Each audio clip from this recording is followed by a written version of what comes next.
Right,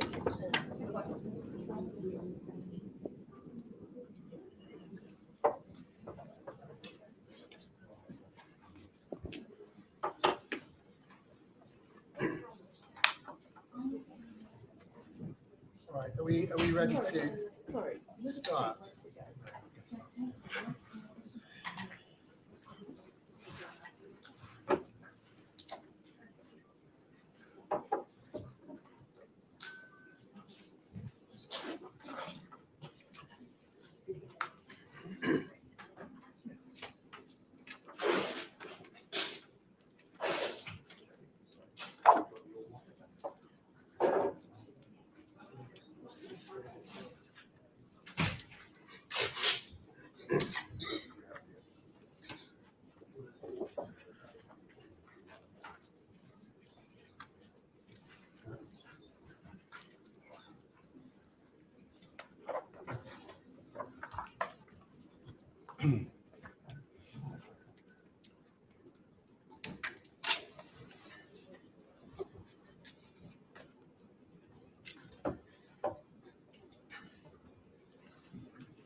Good morning, everybody. Thank you very much for coming this morning. I am Adam Wagner. I'm a barrister at Doughty Street Chambers, and to my right is Adam Rose, who's a partner at Mishcon de Reya. Together with Katie Colton, we've had the privilege of acting for the families of hostages with strong British links. We've been working with them pro bono since shortly after the terrible events of the 7th of October.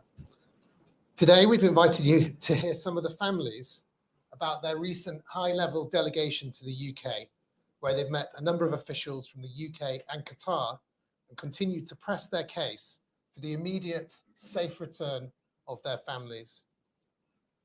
The families who were on the delegation represent 4 hostages, all of whom are either British or have strong British links. Raz Sharabi, Nadav Popplewell, Raz Lifschitz, and a 4th British hostage whose families do not wish to be named, and we ask you to respect their privacy. During the delegation, the families were hosted by the Prime Minister, Rishi Sunak, at 10 Downing Street, along with Lord Ahmad, Minister of State for the Foreign, Commonwealth and Development Office. They met for an hour and a half at the Embassy of Qatar with Dr. Mohammed Al-Khulafi, the Minister of State for Qatar in the Foreign Ministry, who's a central figure in the current negotiations between Israel and Hamas. And they also met His Excellency Charles Hay, MVO, Director of Gaza Hostages at the Foreign, Commonwealth and Development Office. You will hear from 4 family members today. Stephen Brisley, and this is going from my left all the way to the far left. Stephen is the brother of Liane Sharabi, uncle of Nuya and Yahel Sharabi, British citizens who were murdered on the 7th of October. Stephen is also the brother-in-law of Raz Sharabi, who is a hostage. Sharone Lifschitz is a British citizen and daughter of Aded and Yocheved Lifschitz. Yocheved was a hostage who was released by Hamas, and Oded remains a hostage. Sharon Sharabi is the brother of Yossi Sharabi, who was murdered, and Raz Sharabi, who is a hostage. And Raz Matalon, brother-in-law of Liane Sharabi, uncle of Nuya and Yahel Sharabi, brother-in-law of Eli and Yossi. And just before handing over to the families, a couple of things. There are photographs available from the delegation which can be provided after the event, so just come and ask one of us. And secondly, the families are not here as political analysts, but as grieving and traumatized individuals who are campaigning for their relatives' release. They therefore do not wish to delve into the complex politics of the current situation, and we ask that is respected. So I will now hand over to Stephen Brisley. I think it's probably important just to put a little bit of context into my story, my family's story that's ultimately brought us here today. My big sister Liane went to Israel in 1995 when she was 20 years old for 3 months. 3 months turned into 6. Then we got the call to say she'd met a man, Raz Sharabi. She made her life on Kibbutz Be'eri for 28 years. until the 7th of October last year. On the invasion of Be'eri by Hamas terrorists, Leanne and my two beloved nieces, Noya, who was just turned 16 that week, and Yahel, who had turned 13 that week, were murdered in their home. Originally, we thought that Ellie had been murdered with them. The identification of bodies took some time. We had about 10, 12 days between the identification of my sister's body and my niece's two bodies. We thought that Ellie was one of the many unidentified bodies that had been piled up, having been recovered from the kibbutz.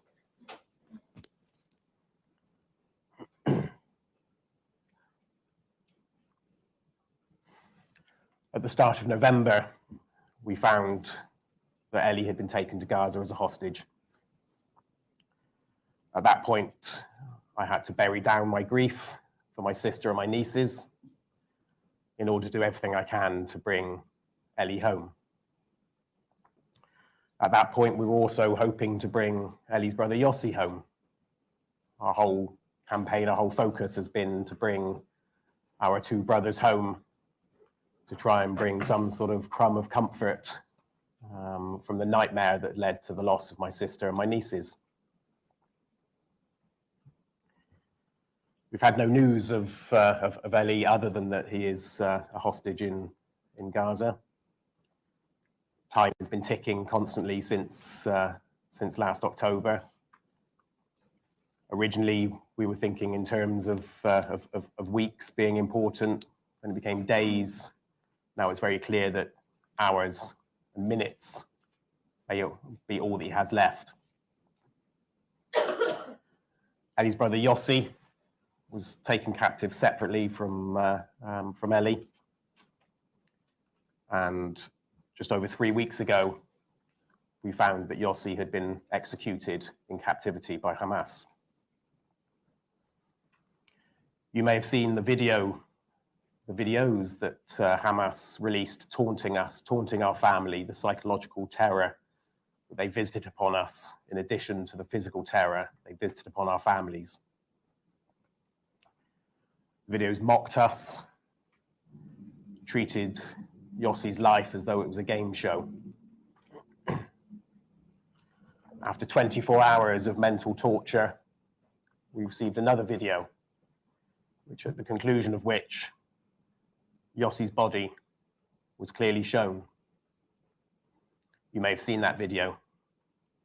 I've seen that video many times. I've seen that video moving. I've paused it, I've zoomed in.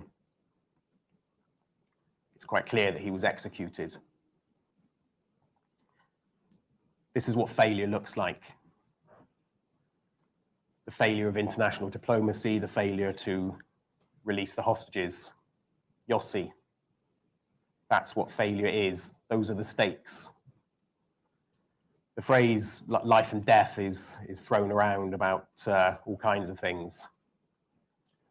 It is literally the case here that if this current deal doesn't bring the hostages home, it's a very real chance that they will never come home. Now is the time. Now is the time to secure the deal. Now is the time to release all of the hostages. There may not be any time left for Ellie. We were obviously very grateful to meet with the Prime Minister yesterday and with the Qatari Minister. We're reassured that both Qatar in the negotiations and the UK government, who have promised to do everything they can to secure the safe release of the hostages. And we have to put our trust in that. We have to put our faith in them, because that's all we can do. We're not politicians, we're not diplomats, we're not negotiators. We're grieving families who want our family members back. We've put the greatest trust possible in the UK and Qatari governments, because we're talking about the lives of our family. There can be no greater trust to be given, taken, or broken. We have to trust that the UK government will do all that it can, that the Qataris will do all that they can. We put that trust in them, and we will hold them to account for us putting that trust in them.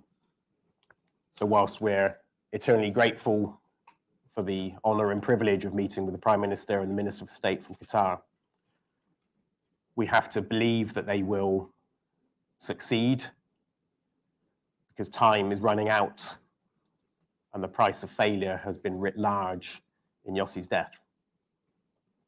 Thank you.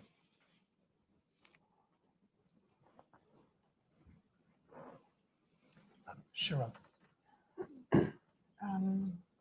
Thank you for coming today. My name is Sharone Lifschitz.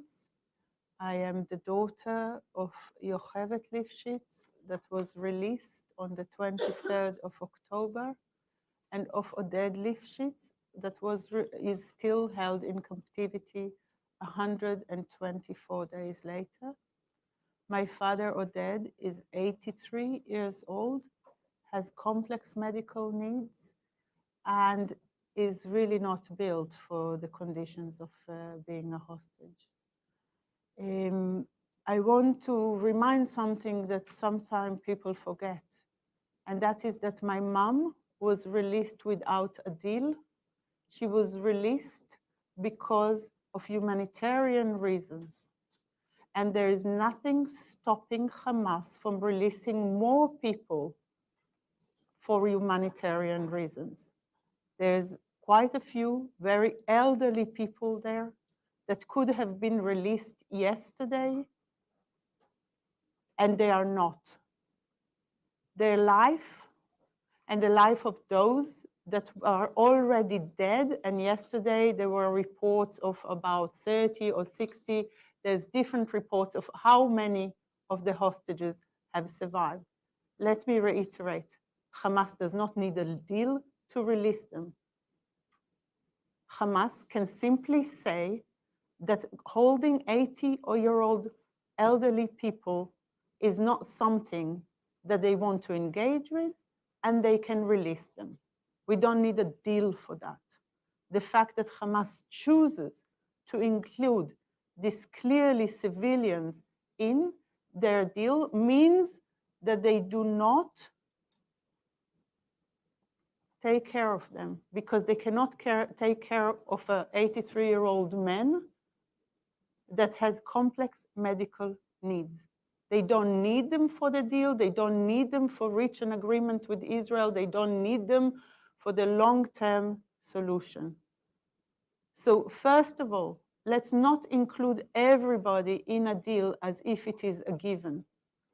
On that morning, trained terrorists walked into my parents' home and took them. They knew that they were elderly. They knew that they were frail. They knew all this. My father was injured, and they chose to take them. They can choose to return them. They should have returned them several days later together with my mom. There's no need for a deal for all of that. Yeah?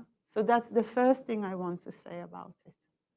I want to say that every night I go to sleep and I think about my father. I think about him the whole day. Every time I put a blanket on my shoulders, I think of his cold shoulders. I hope that his mental well-being is okay. I hope that he has the strength. It's very hard to survive something when you are frail. It's hard to survive it anyway, but when you are frail, it's that much harder.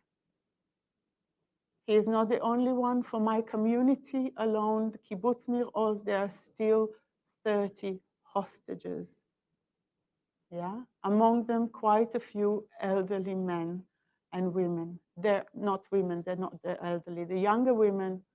And please remember, they're all my fathers, and they should all come back. They should not be even part of a deal. They should just come back immediately.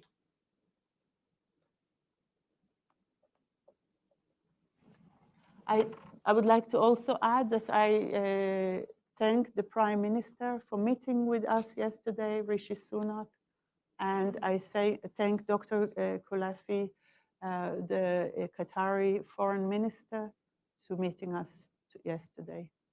I think that a lot of people are doing a lot of work to bring the hostages, all the hostages, back home. It will take sacrifice. It will take a political craftsmanship.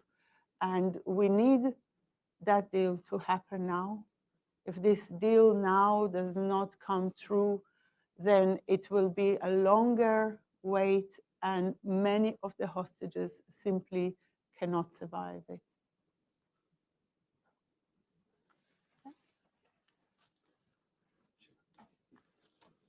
Good morning. My name is Sharon Sharabi. I'm the brother of Eli that held by Hamas in Gaza in captivity. And I'm the brother of Yossi that was murdered 3 weeks ago by Hamas. Recently, we saw how important time is for all the hostages. For example, it's of what happened to my brother Yossi. His time ran out. The time is running out for Eli and for all the hostages. We are very concerned about their mental and physical condition. We had the opportunity to meet the Prime Minister Rishi Sunak and Lord Ahmad and Dr. El Khalifi. And we hope to see continuity of support from them and to do significant steps to save all the hostages. We demand for all the leaders, the world, to increase their involvement and be fully committed to the release of the hostages. Is our mission, is their mission, and we hope we will see the good end of the story. Thank you.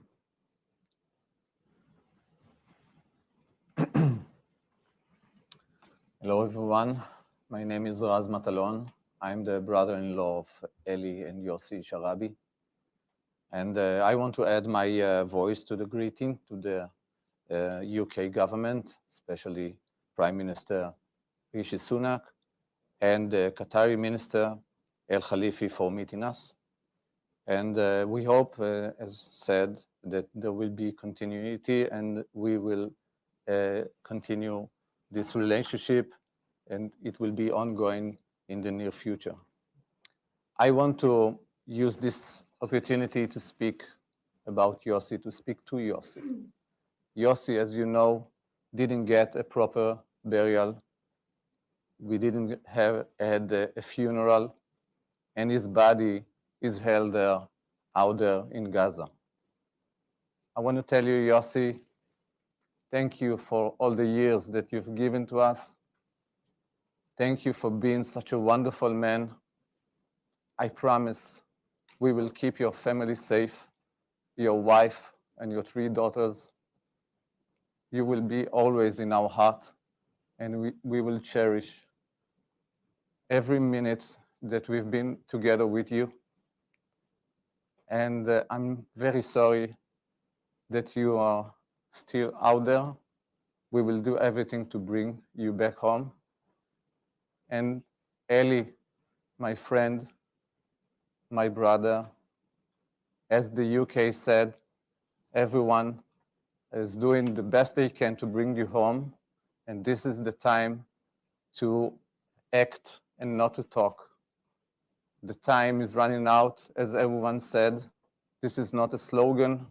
You saw what happened to Yossi. We don't want all the hostages to come back in coffins, or maybe not to come back at all. We have to act now. Yossi and Eli and everyone, we are thinking about you. We are doing everything to bring you back home. Thank you. Thank you. If anyone does have any questions, please identify yourself and ask the question. John Ray from ITV News. Question really for Stephen and Sharon, who both addressed this. There is obviously a ceasefire deal on the table at the moment. Are you urging the Israeli government to take it, to do the difficult things for them, which is not just a ceasefire, it's the extensive release of Palestinian prisoners, perhaps also the withdrawal of Israeli troops from Gaza? Are you urging the Israeli government to take the ceasefire deal, which is on the table right now? I think I've said before, I'm not a politician. I'm not a diplomat. My story is a family one. It's about people. It's about family. It's not about sort of land and borders and politics. That said, I think all the major stakeholders from Israel to Qatar, Egypt, and the UK have made it abundantly clear that the first priority is to bring the hostages home. It's not. I don't think it's for me to say what any deal should be. It shouldn't be necessary for there to be a deal at all. It's quite clear that the holding of these hostages is against all international law. These are civilian hostages. These are hostages who, ironically, were members of kibbutzim who had great sympathy for and affinity with the people of Gaza and Palestine, and actually did a lot to to help them, to employ them, to provide.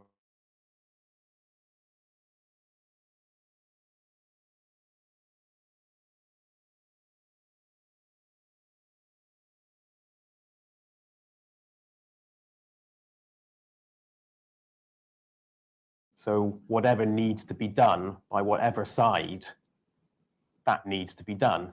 I'm not going to get into what the current deal says, but it's abundantly clear that the hostages have to be brought home, and whatever will achieve that as quickly as possible has to be done. Because, as we keep on saying, the price of failure has been writ large in Yossi's death. Every single passing hour and day is a passing hour and day that a lot of the hostages simply do not have. So all I can say is whatever needs to be done to bring the hostages home safely and alive must be done. Do you want to repeat the question? So I'll answer. Yeah. There's a deal on the table right now that would see the release of your loved ones. But in return for that, the Israeli government is being asked to release a great number of Palestinian prisoners, ceasefire, of course, and perhaps also the withdrawal of Israeli forces. A lot of that is obviously unpalatable to the Israeli government and sections of Israeli public opinion. Is your message to the Israeli government to get on with it, to accept this deal, to ensure that your loved ones are returned home? You know, I don't think Israel has another option. I simply do not think.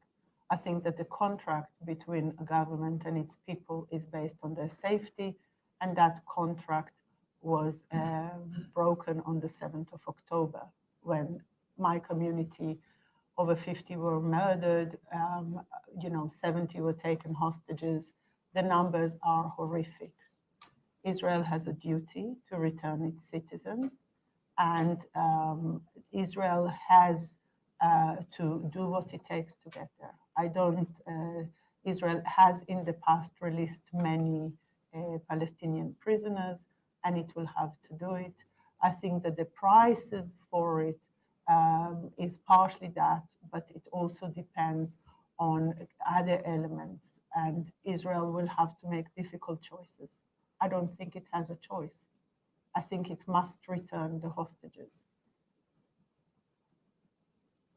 Any other questions, please?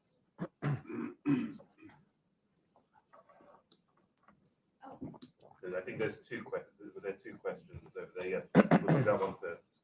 Hi, Sabrina Miller from the Daily Mail. Thank you firstly so much for speaking with us today. I was wondering if Raz and Sharon could speak a bit more about the Hamas videos that were released. Is that something you're able to talk about, and if you watched them? Yeah, you want to? Yeah, at the beginning, it was hard for us to watch. We are speaking a lot with the family and also the kids that are, with the phones, are looking and seeing and getting information that we cannot really monitor. We were speaking a lot about that. I know that Yossi's wife didn't want to see the movie.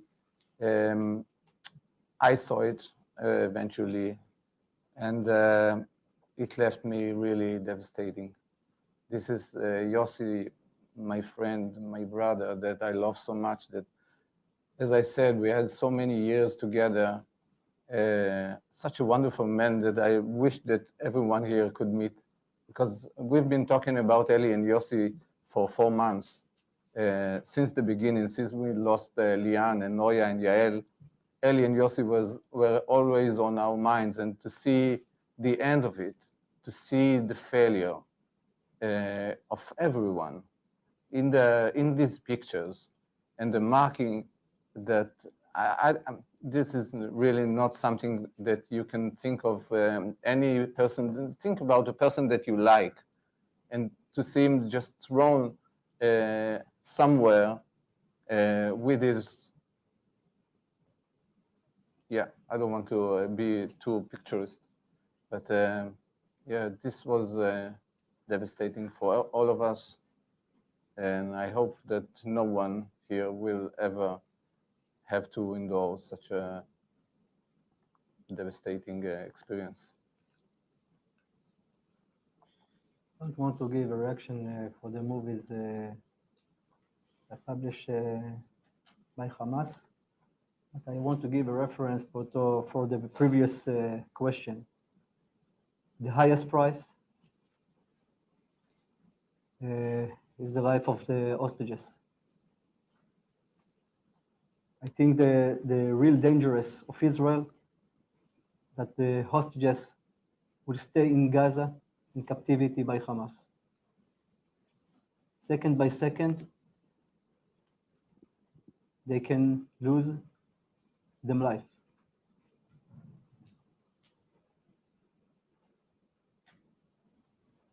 And we will continue to fight for them life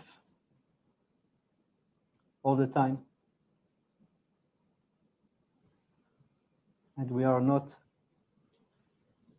intend to stop. Thank you. And then the question at the end. Hi, I'm Nicole Lambert. I'm a freelance journalist. I'm not sure who wants to answer this, but I was wondering if you could talk a bit about the meeting yesterday with Rishi Sunak and the Qatari foreign minister, and what they could tell you about the possible deal, and how you feel about Qatar, bearing in mind that obviously Hamas leaders are in Qatar and it funds Hamas. Sharon, I don't know if you want to Yeah. answer first, or whoever. I think that we were reassured by the very fact that they met us and took the time to meet with families and see the humans behind the story. I think that they would like both the UK, of course, the Prime Minister reiterated his commitment to bringing the hostages home. And I think so did Lord Ahmed, that spent quite a bit of time with us and explained to us where things are at from their perspective. With regard to meeting Dr. Kuleifi, who is the foreign minister of Qatar, he too took the time to try and explain to us where he thinks the negotiation is. In this meeting, we've asked many questions, and I've asked him about the importance of de-escalation for the deal. And this was also something that Prime Minister Netanyahu said this morning. So he confirmed that between the days of releasing the hostages or the stages, the Prime Minister Netanyahu confirmed that there would not be a return to fighting. This is very encouraging and connect to the Dr. Kuleifi emphasizing the importance of stabilizing the situation to the ability to bring about an actual release of hostages. I also asked Dr. Kuleifi how important is the debate around the day after to the reaching of a deal, and Dr. Kuleifi took the time to answer and said that that is a very good question. So I think that the actual details are being hammered. Everybody knows that this deal has to happen. There is no alternative to it. I think that all sides at the moment are engaging in really pushing that. And, you know, we are not politicians, but without finding a way to resolve the issues that are at stake, this release of hostages will not happen. And I think that it's important to be creative about it. And it's also very important to find ways to make sure that then when the deal is agreed, it does not break as it did last time. Because last time it kind of broke down at one stage. Yeah, and it could have continued. There was the capacity for it to continue, and some of our loved ones would have been back. So I think we are encouraged, but it's a very delicate situation we're in at the moment. Raz, I think you wanted to say something. No. I might just add to that. Yeah, I mean, I think we've spoken before about trust and faith.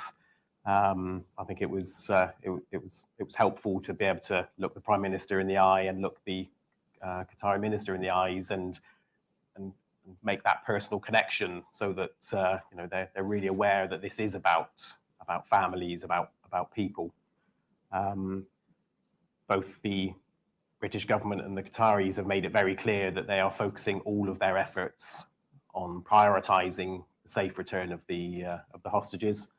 I mean, Lord Ahmed said that you know, the release of the hostages has to happen, and to happen first.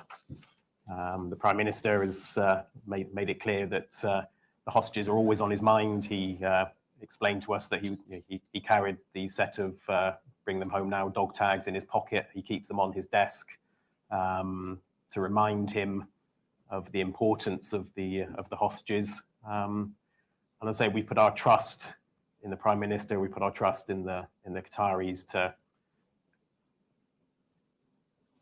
to make good on their promises, to do everything that they can. So we want our family members to be those dog tags on the Prime Minister's desk, because we've put our trust in the Qataris and the UK government, and we need them to repay that trust. And the only way of doing that is to get results. We've spoken a lot. I've spoken at parliamentary events. I've done newspaper interviews and TV interviews. I've talked a lot. I've talked a lot about my brothers. I'm sick of talking about them. I want to talk to them. I know that Ellie's love for the UK, he loves going to the seaside. He loves a Sunday roast. He loves Manchester United, unfortunately. He likes a cup of tea when you get him away from his coffee.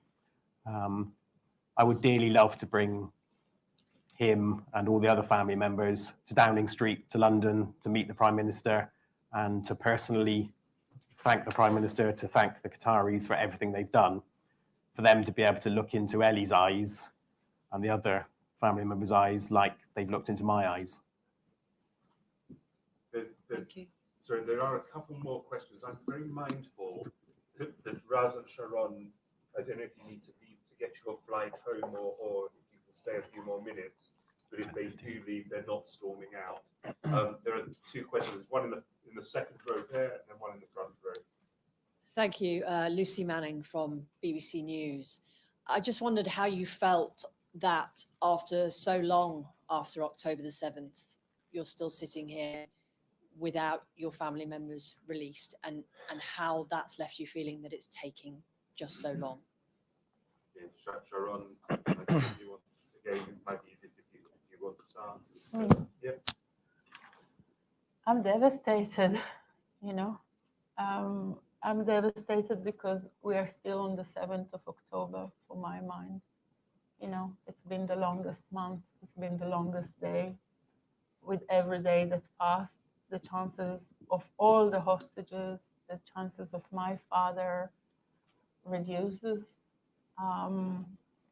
We have so much to take care of. I'm part of a community that is displaced. All our homes are destroyed. We have been uprooted, unearthed. We have been murdered. We have been slaughtered. We have been burnt alive. We have a lot to look after. We have the elderly to look after. We have the young to look after. We have to, you know, move on with our life. And we can't because we still have all these people there, you know. This week only in my community, 2 members that were not there on the day, one that was, 2 members died. They died of broken heart, you know. The level of our devastation is quite hard to explain, yeah. We need our people back. So we know the story for this chapter and that we can start the next chapter. 124 days is just not humane on anybody. I believe personally that what we need now is to reach a diplomatic security. The military security at the moment has shown its limitation. But to get to the next stage, to make everything possible, we need these hostages back. And I want to say again, Hamas does not need a deal to release hostages. Yeah, they should not be part of anything. Sharon, maybe, Yeah. or Raz, I don't know if you want to respond. I can respond to this. I remember that at the end of October, Sharon and I were the first time in the UK. It was the first visit, and I remember Sharon looking in my eyes and saying to me, "Listen, in a week, it's over." And it was such a statement that I couldn't not believe him. And we've walked this week and we believe that this is the end of it. And we are still here, 4 months. We couldn't believe that it will be with us so long. But now after Yossi, everything changed for us. We didn't believe that Yossi will not come back and will not come back alive. This is the breaking point for us. Yossi changed everything, and we lost faith in many things that we used to do and we used to believe in, because now we know that the worst sometime can happen. We really think that things can go good and be better, but not always. For us, 5 people are not with us. We have only 1 left that we can bring back home. And time, we are talking a lot about the time, and we are counting. I refuse to count. I remember that the 100 days came. My wife decided that she doesn't want to wait, and she made an installation in Tel Aviv with thousands of shoes, put in one after another, just to show the hostages the way home. She didn't want to count, but the 100 days came, and then the 120, and we don't want to count anymore. I want to come with Sharon together for the last time, and with Sharon and my brothers everywhere, and just to say thank you to everyone that helped us to bring Ellie and all the others back home. We don't want to count anymore. We want to go back to our lives. I'm a landscape architect. I want to continue doing parks and promenades and cities. I don't want to deal with hostages anymore. There was one final question at the front. Sorry, could I just to respond to Lucy's question as well, just about the impact on the family here in the UK as well. I mean, I've got teenage daughters myself who miss their cousins. My parents are 79 years old. One crumb of comfort that they could possibly get from all of this is for Ellie to come home. We've lost so much already. Obviously, I'm doing everything I can, campaigning and fighting for Ellie. But in terms of the impact on me, I've spoken about this before. When I was a child, I was scared of the dark. I was scared of the monsters in my wardrobe and the monsters under my bed. So I slept with a light on until I was 8 or 9 years old. Since the 7th of October, I slept with a light on again. Because when I was a child, I thought there were monsters in the world. On the 7th of October, I found out there were monsters in the world. I don't know if I'm going to be able to sleep without the light on again until or unless Ellie's home. That's the impact on us. Thank you. We take a question at the front. Thank you so much for speaking to us today. Jane Princely from the Jewish Chronicle. My question is about the medicine. There was a deal in January, I think, that there was going to be medicines delivered to the hostages. I'd just like to know if you've heard more about that. Has the medicine arrived? Are those discussions still going? And kind of have you heard about the hostages who are still there? There's no confirmation that the medicines have arrived, the long and short of it. I think we have to concentrate on the release. I think the last 124 days confirm that there's no way of mediating the situation while they're there. And I think it's important to remember that there's many stories. It's important to remember that some were treated better, but some are treated so badly. We don't know the whole story. We would not know the whole story until the hostages are back. It must not be implicated that if one hostage came back and said that someone was kind to them, it means that overall the situation is in any way approaching acceptable. The situation we know for sure, and believe me, I personally have talked to dozens of returned hostages. I've got maps in my head of where each one stayed, where he moved from, where he moved to, what was said to them, who they were with. You know, these are people that I know. They're from my kibbutz, they're from the neighboring kibbutz.